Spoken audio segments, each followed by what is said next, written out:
In this video, you're going to learn when companies get to record gains and losses related to their long-term debt.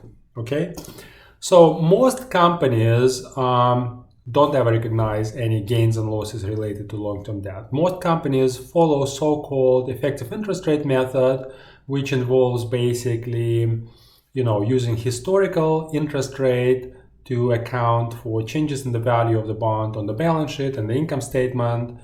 And basically that's all there is.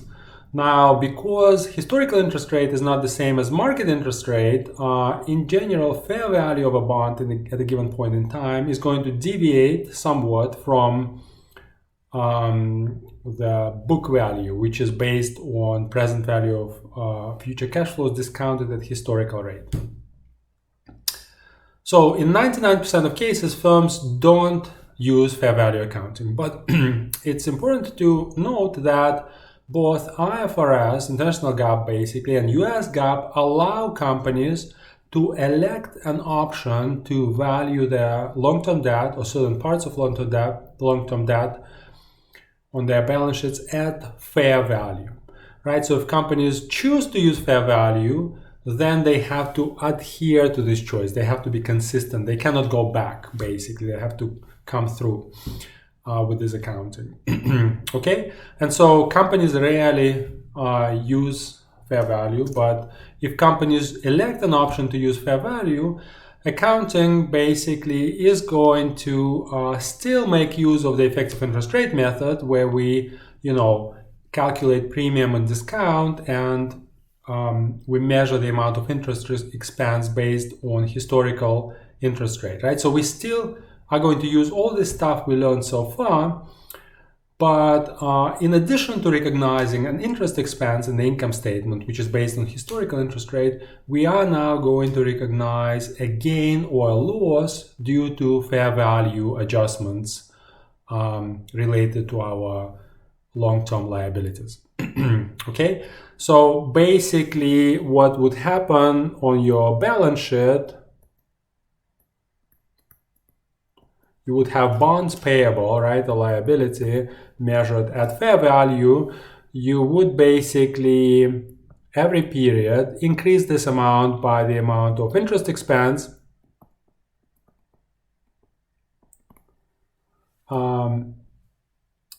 that basically investors earn, right? And you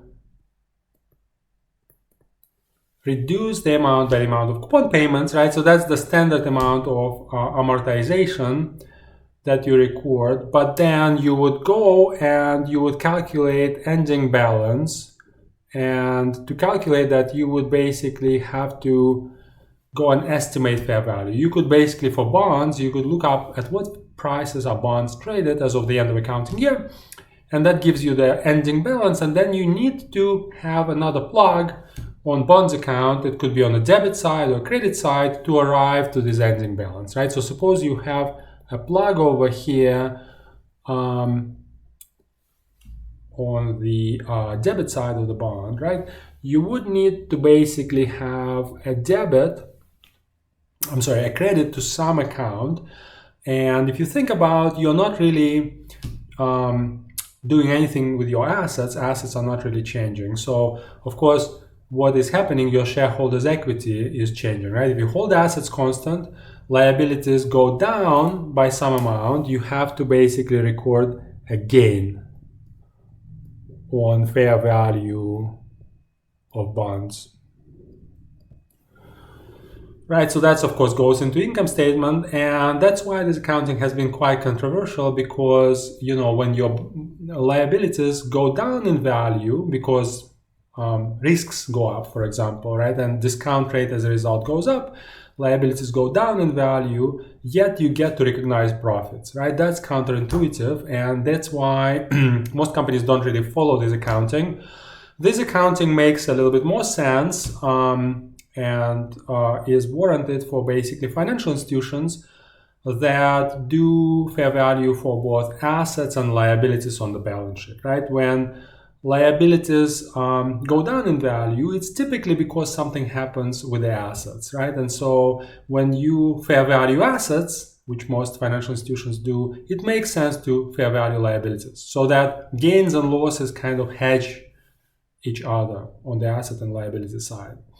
But of course, most industrial companies, because they don't fair value assets, fair value in liabilities is going to lead to this pretty strange gains and losses in your income statement due to fair value adjustments. And as a result, it doesn't make so much sense.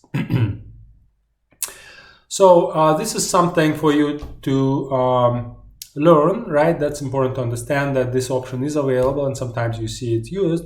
And as a user, of course, if you see gains due to fair value adjustments in the income statement, you want to be careful to treat them appropriately in your decisions, okay?